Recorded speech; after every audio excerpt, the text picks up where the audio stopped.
The rich, intoxicating aroma of freshly brewed coffee drifted through the frost-laden air of Würzburg on the morning of January 18, 1945. For 8-year-old Klaus Weber, that smell represented something almost mythical, a memory from before the war, when his grandmother would prepare real coffee on Sunday mornings in their small apartment above the bakery.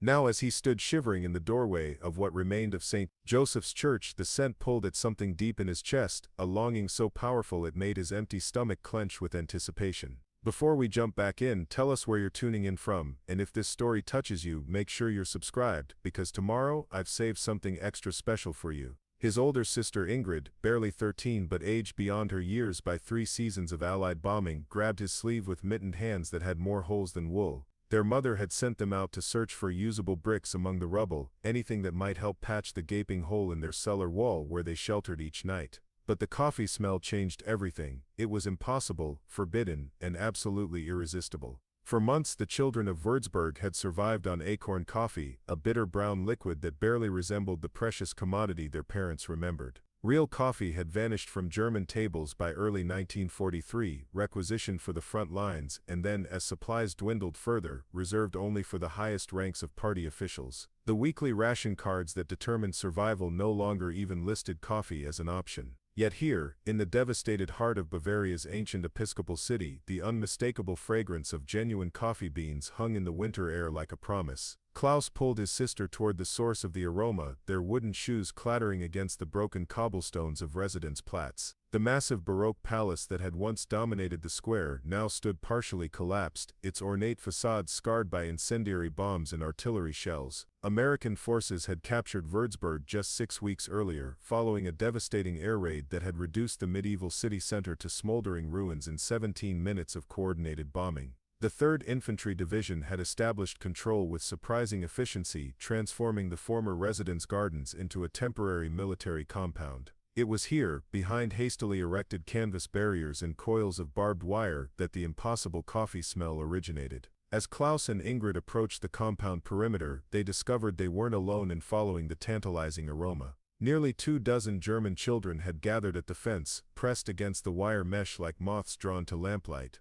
Their ages ranged from Klaus's 8 years to teenagers approaching 17, all bearing the telltale signs of wartime childhood: hollow cheeks, patched clothing, and eyes that held too much knowledge of loss and hunger. Among them stood Erik Johansson, a 15-year-old whose father had been conscripted into the Volkssturm and whose mother worked 16-hour shifts at the ammunition factory before it was destroyed in the November raids. Through gaps in the canvas windbreaks, the children could glimpse something that defied everything they had been taught about American soldiers. Instead of the savage, undisciplined barbarians described in Der Stürmer and weekly newsreels, they saw young men not much older than Erik himself, gathered around field tables in what appeared to be a recreational area. Steam rose from metal pots positioned over portable stoves, and the soldiers were engaged in some sort of game involving a wooden stick and a small white sphere. Sergeant Thomas Mitchell from Cooperstown, New York, was the first to notice the gathered children. At 24, he possessed the easy confidence of someone raised in small-town America, where community baseball games were social events that brought entire neighborhoods together. His unit, Company K of the 3rd Battalion, had been assigned to maintain order in the residential districts surrounding the residence, and Mitchell had taken it upon himself to establish what he called morale activities for his men during their rest periods between patrols. The game they were playing was a simplified version of baseball, adapted for the limited space of the compound and designed to maintain unit cohesion during the long winter months of occupation duty. Mitchell had fashioned a makeshift bat from a piece of oak salvaged from the bombed cathedral, while baseballs had been improvised from tightly wound cloth secured with electrical tape. The rules had been modified to accommodate the rectangular courtyard, but the essential elements remained: hitting, running, catching, and the peculiar American enthusiasm for keeping elaborate statistical records of individual and team performance. What captured the children's attention wasn't just the unfamiliarity of the sport, but the casual abundance that surrounded it. The soldiers played with genuine leather gloves, not the ersatz substitutes that had replaced all authentic leather goods in German civilian life. Their uniforms, while clearly military issue, appeared new and well-maintained, without the patches and repairs that characterized every piece of clothing in occupied Germany. Most remarkably, they paused their game frequently to drink from steaming cups, their casual consumption of real coffee representing a level of material comfort that seemed to belong to a different world entirely. Klaus pressed closer to the fence, his small fingers wrapping around the cold metal wire. The nearest American soldier, a corporal named Danny Russo from Brooklyn, noticed the boy's intense stare and walked over, coffee cup still in hand. Russo had been drafted 18 months earlier straight out of high school, where he had played second base for James Madison High's championship team. The sight of children watching their makeshift game with such fascination reminded him of his younger cousins back home, who would spend entire summer afternoons at Prospect Park's baseball diamonds. "Hey there, kid," Russo said in heavily accented German, having picked up basic phrases during his months in occupied territory. He knelt down to Klaus's eye level, bringing his face close to the fence. "You want to see what we're doing?" The question hung in the cold air like a challenge. Klaus had been rigorously trained through 3 years of Hitler Youth meetings never to fraternize with enemy soldiers. The weekly sessions at the local school, before it was converted to a military hospital, had emphasized that American troops would attempt to corrupt German children with false kindness, seeking to undermine their loyalty to the fatherland through seemingly innocent gestures. Yet the coffee smell continued to work its magic, and Russo's smile held none of the malevolent cunning that Gauleiter Helmuth had described in his speeches to the assembled youth groups. Behind the corporal, Klaus could see other soldiers continuing their game, their laughter carrying across the compound with an ease that seemed utterly at odds with the grim efficiency expected of occupying forces. Ingrid, whose additional years of indoctrination made her more cautious, pulled at her brother's coat sleeve. "Mama said we shouldn't talk to them," she whispered in dialect, hoping the American wouldn't understand. "She said they would try to trick us with sweet things and false promises." But Klaus had already spotted something that made his breath catch in his throat. On a wooden crate serving as a makeshift table near the soldiers' game area, sat not just the coffee pot responsible for the intoxicating aroma, but plates of food that seemed to have materialized from dreams of peacetime abundance. Sliced white bread, spread thick with what appeared to be real butter. Wedges of yellow cheese that gleamed like gold in the weak winter sunlight. Preparing and narrating this story took us a lot of time, so if you are enjoying it, subscribe to our channel. It means Small round objects that Klaus couldn't immediately identify but which resembled the oranges he dimly remembered from his earliest childhood. Corporal Russo followed the boy's gaze and understood immediately. He had witnessed this same expression on the faces of German civilians throughout his months of occupation duty, the look of someone confronting abundance so complete it challenged fundamental assumptions about scarcity and survival. Without a word, Russo stood and walked back to the food table, returning with a slice of the white bread and a small cup of coffee still steaming. "For you and your sister," he said simply, passing both items through a gap in the fence where 2 sections failed to align properly. "Coffee might be too strong for little ones, but you can share." The bread felt impossibly soft in Klaus's hands, nothing like the dense dark loaves that had become standard throughout Germany as wheat supplies dwindled and substitute flours became necessary. This was bread as Klaus remembered it from his grandmother's bakery before rationing and material shortages had forced bakers to experiment with sawdust and potato starch to extend their meager flour allocations. The coffee, when Klaus dared to take a tentative sip, produced an almost electric shock of flavor. Real coffee beans, roasted to perfection and brewed with the casual confidence of people who had never worried about supplies running out. The warmth spread through his small body like a revelation, contradicting months of careful instruction about American material weakness and supply problems. Ingrid, despite her earlier caution, found herself accepting her share of the bread with trembling hands. The taste transported her instantly to Sunday mornings before the war, when their father would return from early mass with sweet rolls from Bäckerei Hoffmann and the family would gather around the kitchen table while mother brewed real coffee in the blue porcelain pot that had been her wedding gift. "What is that game you're playing?" Klaus asked, his curiosity finally overcoming his training in proper behavior toward occupying forces. Sergeant Mitchell, who had been observing the exchange, approached with a baseball in his hand. "This is America's game," he explained, tossing the improvised ball gently from hand to hand. "We call it baseball. You use this stick to hit the ball, then you run around these markers we call bases. The team that scores the most runs wins the game." The concept seemed simultaneously simple and impossibly complex. Klaus had been raised on football, the sport that united all German youth in common purpose and national identity. The idea of a game involving individual statistics, complex rules about strikes and balls, and the peculiar American obsession with mathematical precision in recreational activities was entirely foreign. "Can you show us?" Ingrid asked, her question surprising even herself. 3 hours earlier she had been carefully sorting through bomb rubble, searching for useful materials to help her family survive another freezing night in their damaged home. Now she stood at an enemy compound, sharing forbidden food and asking to learn foreign games. Mitchell's response would fundamentally alter the trajectory of not just Klaus and Ingrid's day but their entire understanding of the world they inhabited. "Sure thing," he said with characteristic American directness. "Jimmy, grab that extra glove. We've got some new players." Within minutes, a section of the compound fence had been opened under Mitchell's authority as senior non-commissioned officer on duty.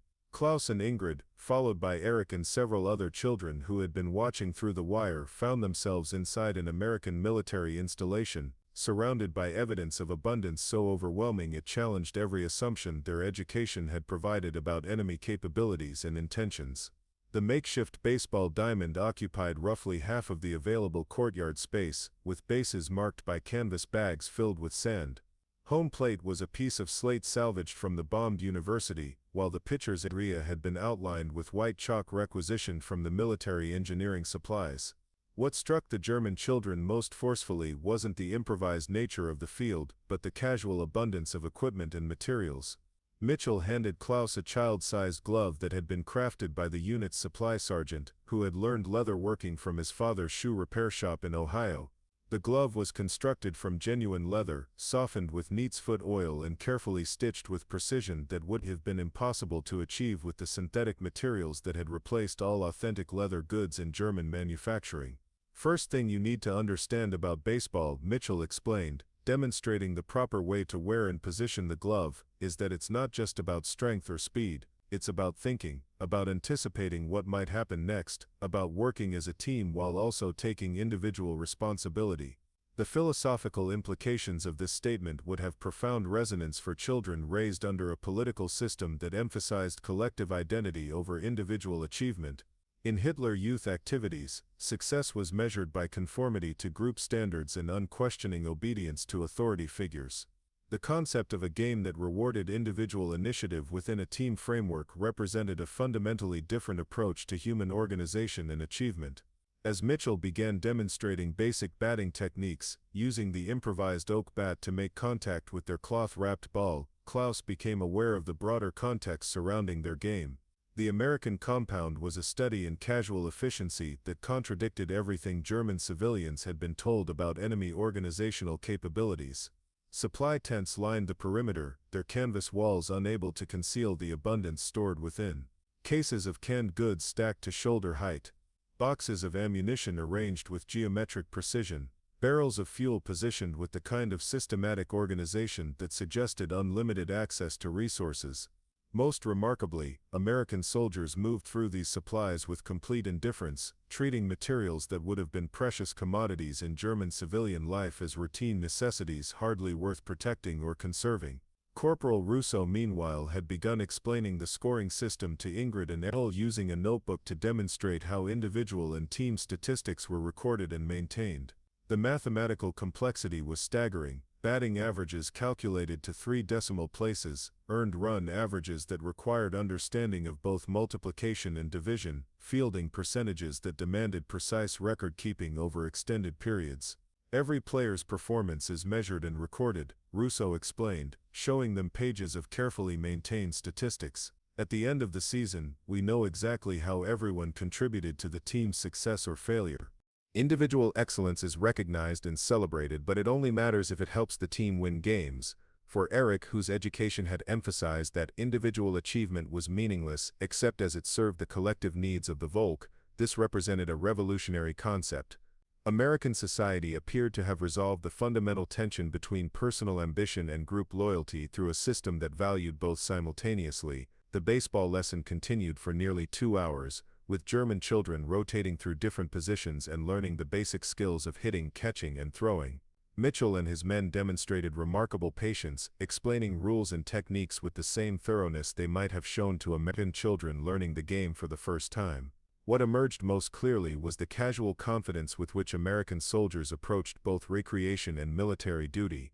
These were not men struggling with supply shortages or uncertain about their mission's ultimate success. They possessed equipment, food, and fuel in quantities that allowed them to share freely with former enemies, while maintaining the kind of morale and unit cohesion that comes from absolute certainty in eventual victory.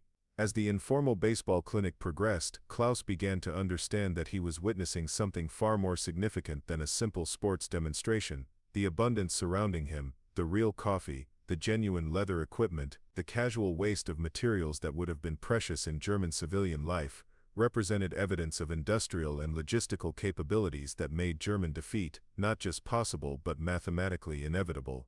The Americans weren't simply better supplied than German forces, they existed in a completely different economic reality, one where material abundance allowed for generosity toward defeated enemies and recreational activities that required specialized equipment and extended periods of leisure time. Their confident assumption that they could afford to waste time teaching baseball to German children spoke to a level of strategic security that German forces had never possessed, even during the early victories of 1940 and 1941. When Sergeant Mitchell finally called an end to the day's activities, Klaus and Ingrid found themselves fundamentally changed by their encounter. The coffee had been warm and rich beyond anything they had experienced in years of ersatz substitutes. The bread had been soft and sweet in ways that contradicted the dense, bitter loaves that had become standard during wartime rationing. Most significantly, the Americans had treated them not as conquered enemies or potential security threats, but as children deserving of kindness and patient instruction. "You can come back tomorrow if you want," Mitchell said as the German children prepared to return to their damaged homes and uncertain futures. "We'll be here and we'll have more coffee and maybe some other things you might enjoy." The promise hung in the cold January air like an invitation to transformation. Klaus and Ingrid walked home through the rubble-strewn streets of Würzburg carrying more than just the memory of warm coffee and strange American or Besuit Sitzers of Distitation Selvin tit Surters, but emultures or Basum perded belucidendate demis into for dulcum. They carried the beginning of questions that would ultimately reshape their understanding of the world they inhabited and the assumptions they had been taught to accept without examination. Behind them, American soldiers continued their game as darkness fell over the occupied city. The sound of their laughter echoed off the damaged walls of the ancient Episcopal residence, a reminder that somewhere in the world abundance still existed, generosity was still possible, and even in the midst of total war. Some people had enough confidence in their ultimate victory to spend time teaching games to the children of their enemies. That night, as Klaus and Ingrid huddled with their mother in the damaged cellar that served as their shelter, the taste of real coffee lingered on their tongues like a promise of possibilities they had never imagined. The war was not yet over, but for two German children in occupied Würzburg, the world had already begun to change in ways that would prove more lasting than any military victory or political transformation. The aroma of American coffee had opened a door to questions that would reshape their lives, challenges to assumptions that would prove more revolutionary than any ideology, and glimpses of abundance that would ultimately prove more powerful than any weapon in determining the future of their defeated nation. The second morning brought Klaus and Ingrid back to the compound fence before dawn, their breath forming small clouds in the bitter January air. This time they weren't alone. Word had spread through the bombed neighborhoods of Würzburg with the peculiar efficiency that characterized all news in occupied territories of der Zerbacknensel, that through the Barkel per soldiers at Bonn Bulte Sidib Set Enduus, Isel Set de Pes. Nearly 50 German children had assembled at the perimeter, ranging from toddlers clutching their older siblings' hands to teenagers whose faces bore the premature gravity of those who had witnessed too much destruction.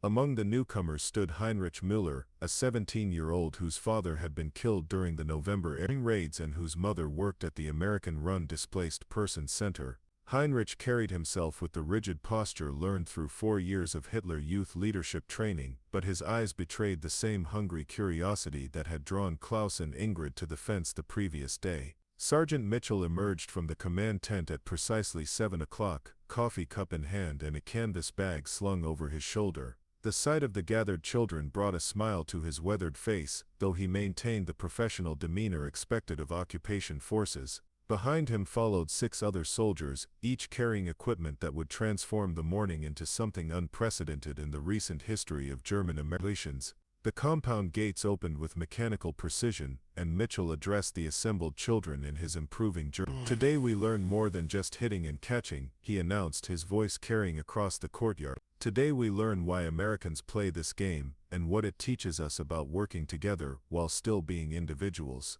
The philosophical implications of this statement would have been controversial under normal circumstances. German education since 1933 had emphasized collective identity over individual achievement, teaching children that personal ambitions must always serve the greater needs of the Volk and the state. The concept of a recreational activity that celebrated individual excellence within a team framework represented a fundamental challenge to everything Klaus and his companions had been taught about proper social organization. Corporal Russo began distributing equipment with the same casual abundance that had shocked the children the previous day. Genuine leather gloves for every child regardless of size or apparent skill level. Wooden bats crafted from materials that would have been impossible to obtain through official German channels. Most remarkably, enough baseballs to allow every participant to practice simultaneously, rather than sharing single precious items among large groups. What struck Heinrich most forcefully wasn't the equipment itself, but the Americans' attitude toward its distribution. In German institutions, sports equipment was carefully rationed and jealously guarded, with access determined by demonstrated loyalty and ideological reliability. Teachers and youth leaders maintained strict control over materials, ensuring that only the most committed supporters of the regime received access to quality items. The Americans, by contrast, distributed their equipment with complete indifference to political background or demonstrated loyalty. Klaus received the same quality glove as Heinrich, despite their obvious age difference. Ingrid was provided with a bat sized appropriately for her height, without any questions about her family's political affiliations or her father's military service record. This casual generosity extended beyond mere equipment distribution. As the morning progressed, American soldiers shared detailed technical instruction with the same patience they might have shown to their own children or younger brothers. Staff Sergeant Robert Chen, a 26-year-old from San Francisco whose parents operated a small grocery store in Chinatown, spent nearly an hour working individually with 8-year-old Anna Bergman, whose coordination had been affected by malnutrition during the previous winter's severe food shortages. Chen's patient instruction revealed something profound about American military culture that contradicted everything German children had been taught about enemy forces. These soldiers weren't simply following orders or maintaining discipline through fear and intimidation. They were taking genuine pleasure in teaching skills, celebrating small improvements, and treating defeated enemy civilians with the same respect they would show to their own communities. The baseball instruction itself became secondary to the broader cultural exchange taking place. As Heinrich learned to properly grip a bat and position his feet for maximum power, he found himself engaged in conversations about American society that challenged fundamental assumptions about democracy, individual rights, and economic organization. In America, anyone can play baseball, explained Private First Class David Kowalski, a 19-year-old from Detroit, whose Polish immigrant parents had operated a small bakery before the war. Rich kids, poor kids, doesn't matter what your father does for work or what church your family attends, if you can play the game, you get to play the game. The concept of merit-based participation, divorced from family background or political connections, was revolutionary for children raised in a society where access to opportunities was strictly controlled by party membership and ideological conformity. Chenstrich had been selected for leadership positions in Hitler Youth, not because of his athletic ability or organizational skills, but because his father's death in service to the Reich had marked the family as politically reliable. As the morning progressed, Klaus found himself paired with Corporal Jimmy Martinez, a soft-spoken 22-year-old from New Mexico whose easy bilingual facility allowed for more complex conversations than most of the German children could manage with other American soldiers. Martinez had played semi-professional baseball before his draft notice arrived, and his technical knowledge of the game was encyclopedic. The beautiful thing about baseball statistics, Martinez explained while demonstrating proper pitching mechanics, is that they tell the truth about performance regardless of who you are or where you come from.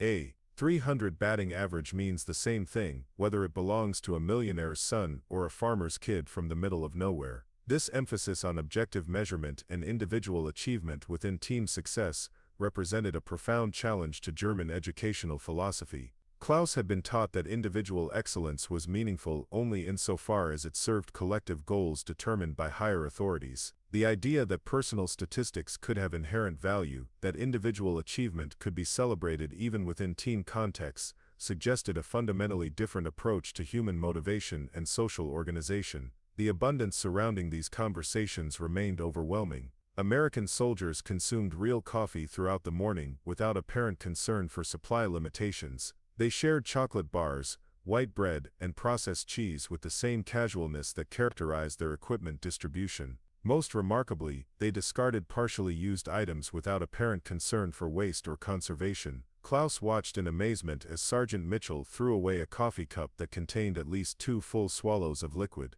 In German households, such waste would have been unthinkable even before the war had imposed severe rationing on civilian consumption. The casual disposal of precious commodities spoke to supply systems operating at levels of abundance that made conservation unnecessary. This material abundance extended to every aspect of American military operations visible within the compound. Communication equipment that would have been closely guarded in German facilities was left unattended while operators took breaks. Vehicle maintenance was performed with spare parts apparently available in unlimited quantities, with damaged components simply replaced rather than repaired through laborious restoration processes. Tensrick, whose technical training through Hitler Youth had emphasized resource conservation and equipment maintenance, found himself questioning fundamental assumptions about industrial capacity and logistical organization. German military doctrine stressed the importance of maintaining equipment through careful repairs and modifications,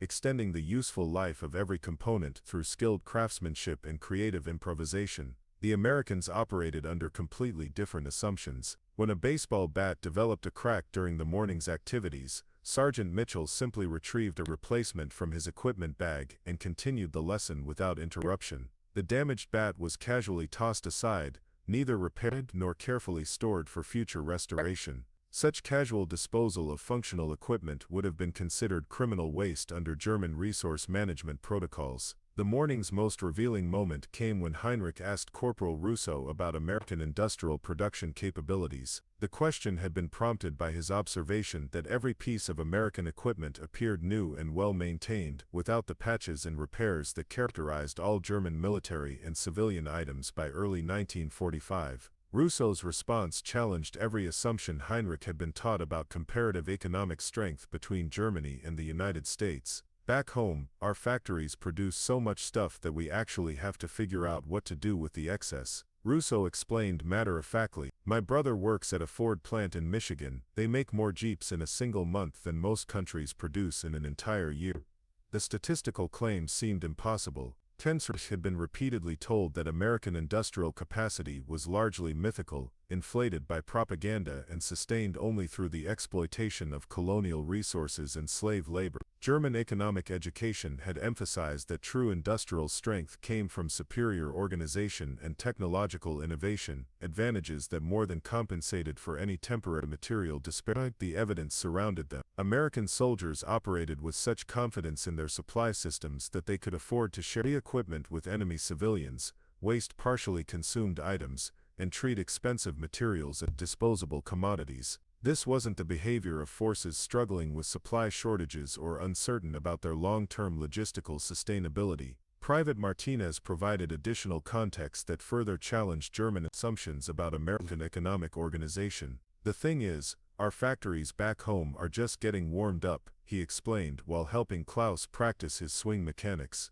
"We didn't really start serious war production until 1942, and we're still figuring out how much we can actually manufacture when we put our minds to it." The implications were staggering. German war production had been operating at maximum sustainable capacity since 1940, with civilian consumption severely restricted to support military requirements. The idea that American industry was just beginning to reach its potential suggested production capabilities that made continued German resistance not just difficult but mathematically impossible. As the morning session progressed, Klaus and Ingrid found themselves part of informal conversations that revealed the human dimension of American abundance. Soldiers shared stories of their pre-war lives that painted pictures of material comfort and personal opportunity that seemed fantastical compared to German civilian experience even before wartime restrictions.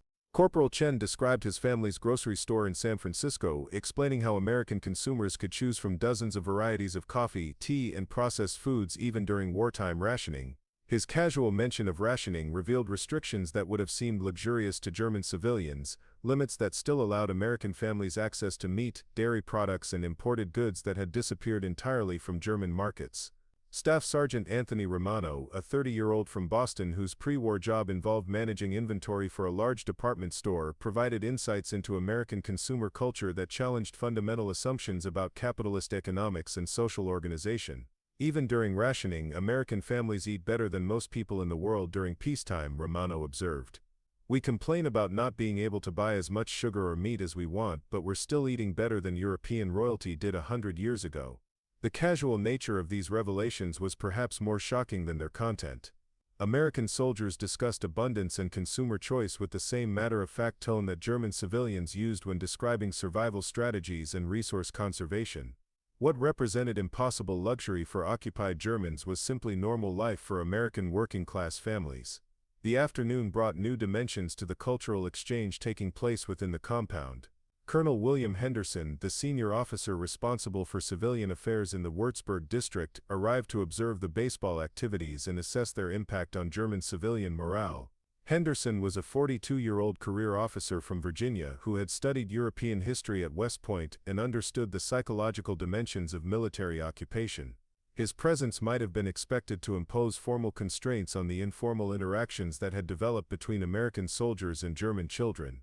Instead, Henderson participated directly in the baseball instruction, demonstrating advanced batting techniques and explaining strategic elements of the game that revealed its intellectual complexity. Baseball teaches patience and planning, Henderson explained to the assembled children through a translator.